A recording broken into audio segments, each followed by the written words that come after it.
इससे फाइनल में आज का जो टॉपिक है वो है इमेज कैप्चर मेथड। मल्टीमीडिया में इमेज के बारे में पढ़ रहे थे, टेक्स्ट के बारे में पढ़ दिया था, इमेज अपना टॉपिक चल रहा था। और इमेज के अंदर जो इमेज के एट्रीब्यूट्स क्या होते हैं, इमेज के टाइप्स क्या होते हैं, इमेज के फॉर्मेट क्या होते हैं, वो सारी चीज़ें अपने पढ़ी हैं। आज का जो टॉपिक है वो इमेज कैप्चर मेथड, यानी कि इमेज को कैप्चर कैसे किया जा सकता है और उसको कंप्यूटर में किस प्रकार से स्टोर कर सकते हैं। क्योंकि मल्टीमीडिया के अंदर बेसिकली आजकल जो यूज हो रहा है वो कंप्यूटर का यूज हो रहा है, ठीक है। और उसी कंप्यूटर के थ्रू जो है इमेज जो है वो उस मल्टीमीडिया एप्लीकेशन के अंदर यूज की जाती है, जिससे कि जो आपकी मल्टीमीडिया एप्लीकेशन जो है वो ईजी हो सके, ठीक है। यानी जो भी इंफॉर्मेशन है उस मल्टीमीडिया के अंदर वो इंफॉर्मेशन इजीली आप यूजर को प्रोवाइड करा सकते हैं इमेज के थ्रू, बाकायदा टेक्स्ट में, ठीक है।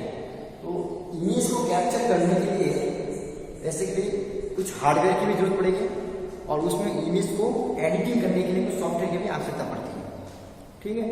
तो पहले हार्डवेयर की बात करें तो हार्डवेयर के अंदर जो बेसिकली दो चीज़ों की आवश्यकता पड़ती है वो है स्कैनर और डिजिटल कैमरा, ठीक है। यानी कि बिना कैमरा आप फोटो खींच नहीं सकते, ठीक है। यानी किसी भी जैसे कि आप कोई ग्राउंड है या कोई फॉरेस्ट के अंदर आप चले गए तो वहाँ पे आपको कोई फॉरेस्ट के अंदर कोई चीज़ अच्छी लगी तो आपने उसको फोटो खींच लिया, तो इस इमेज का यूज आप ऐसे कहीं भी कर सकते हैं। तो कैमरे का यूज भी क्या हो रहा है, इमेज को कैप्चर करने के लिए हो रहा है, ठीक है। तो पहले चीज पढ़ते हैं स्कैनर क्या होता है। एक्चुअली जो भी इमेज है उस इमेज को कंप्यूटर में स्टोर कराने के लिए आपको स्कैनर की आवश्यकता पड़ेगी, क्योंकि कंप्यूटर जो होता है वो डिजिटल फॉर्म को समझता है और इमेज जो होती है वो आपके प्रकार से एनालॉग फॉर्म है। तो जो भी आपका इमेज है उस इमेज को एनालॉग से डिजिटल में चेंज करना जरूरी होता है, ठीक है। तो उस एनालॉग फॉर्म को डिजिटल फॉर्म में चेंज करने के लिए जरूरी है कि आप स्कैनर का यूज करें।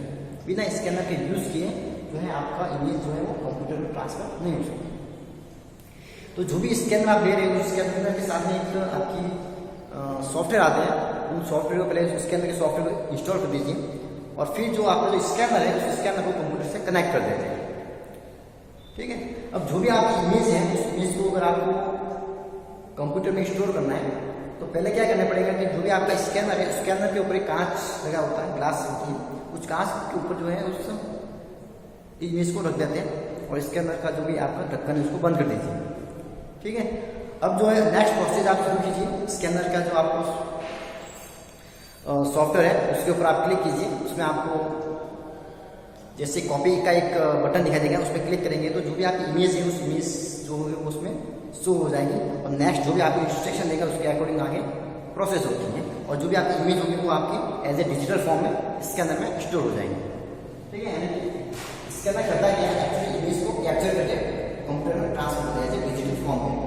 तो विंडोज इमेज स्कैनर के साथ प्राप्त सॉफ्टवेयर को इंस्टॉल करने के पश्चात स्कैनर को कंप्यूटर से कनेक्ट करें कुछ चीज़, यानी कि पहले आप सॉफ्टवेयर छोड़ दीजिए, फिर जो आपका स्कैनर से कंप्यूटर से कनेक्ट कर दीजिए और टेक्स्ट को फोन या किसी अन्य इमेज एडिटिंग सॉफ्टवेयर का सिलेक्शन करें, ठीक है। यानी कि एक तो डायरेक्ट आप इमेज को कैप्चर करा सकते हैं स्कैनर तो, या कि उस इमेज को आप एडिटिंग करना चाहते हैं किसी भी सॉफ्टवेयर के अंदर तो उस सॉफ्टवेयर को ओपन कर लीजिए, जो भी आपका फोटोशॉप वगैरह है उसमें आप या पैड सॉफ्टवेयर जो भी आपके अलग अलग सॉफ्टवेयर होते हैं एडिटिंग सॉफ्टवेयर जो होते हैं उसको आप ओपन कर दीजिए। फाइल में जाइए, फाइल में जाकर के उसमें से आपको क्या करना है, इंपोर्ट वाला ऑप्शन आएगा।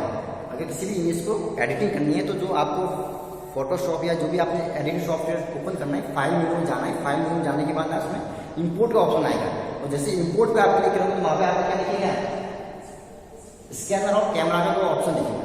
यदि आपको कैमरा की जो स्टोरेज से डेटा को लेना है या आपको स्कैनर से लेना है, ठीक है। तो स्कैनर से लेना तो आप स्कैनर पर क्लिक कर दीजिए। स्कैनर पर क्लिक करने के बाद क्या होगा, स्कैनर का जो इंटरफेस जो होगा वो रिप्रेजेंट होगा। स्कैनर में जैसे क्लिक करेंगे आप तो क्या होगा, आपको उसका इंटरफेस रिप्रेजेंट हो जाएगा, उसमें आपको एक साइड में इमेज भी दिखेगी, ठीक है।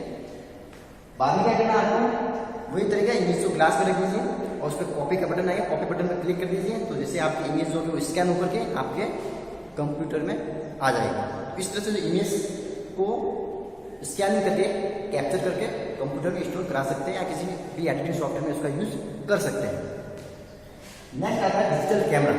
डिजिटल कैमरा भी क्या करता है आपके इमेज को कैप्चर करने का काम कर रहे हैं, ठीक है। अब सिंपल आपका जो भी मोबाइल फोन यूज करते हैं, मोबाइल फोन में क्या हो रहा है, आपकी इमेज कैप्चर हो रही है और आपके मोबाइल के अंदर स्टोर हो रही है, ठीक है। तो आप मोबाइल से या फिर किसी भी डिजिटल कैमरा से जो भी आप फोटो खींच रहे हैं वो आपकी डिजिटल फॉर्म में क्या हो रही है, कैमरा में स्टोर हो जाती है या उसकी मेमोरी में स्टोर हो जाती है।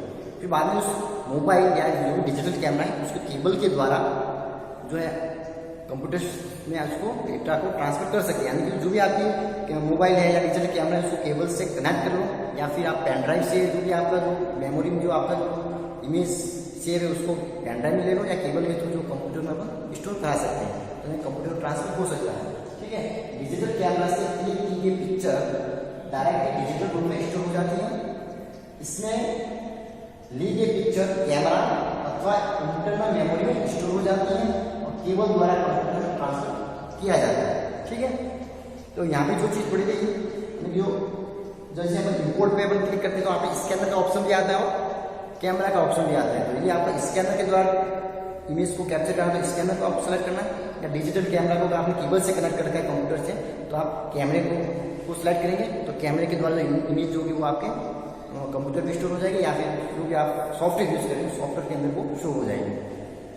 तो डिजिटल कैमरा और स्कैनर का यूज करके जो है इमेज को कैप्चर किया जा सकता है।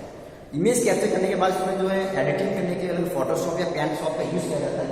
तो पेंटशॉप और जो है बेसिकली ये इमेज को एडिटिंग करने का टूल्स प्रोवाइड कराती है। जो भी आप एडिटिंग करना चाहते हो, जो भी इसमें इमेज इफेक्ट लेना चाहते हो, वो सारे इफेक्ट जो है इसमें ऐड किए जा सकते हैं एडिटिंग सॉफ्टवेयर के द्वारा। It is an photo editing software that offer facility of robust image drawing, correction and editing. It provides professional grade tools that enable users to create graphic design projects, edit photo, improve image and add effects to photo. अगर drawings use करना चाहते हो, अगर graphics use करना चाहते हो, उसमें अलग से इफेक्ट देना चाहते हो, जो भी आप एडिटिंग करना चाहते हो उस इमेज के अंदर आप इमेज एडिटिंग सॉफ्टवेयर का यूज करके उसमें आप एडिटिंग कर सकते हो, उसमें चेंजेस कर सकते हो। ये तो थे आपके इमेज कैप्चरिंग मेथड और इमेज को एडिटिंग करने के सॉफ्टवेयर कह सकते हैं, हार्डवेयर और सॉफ्टवेयर दोनों जो है इमेज कैप्चरिंग के अंदर यूज किए जाते हैं। Okay, thank you.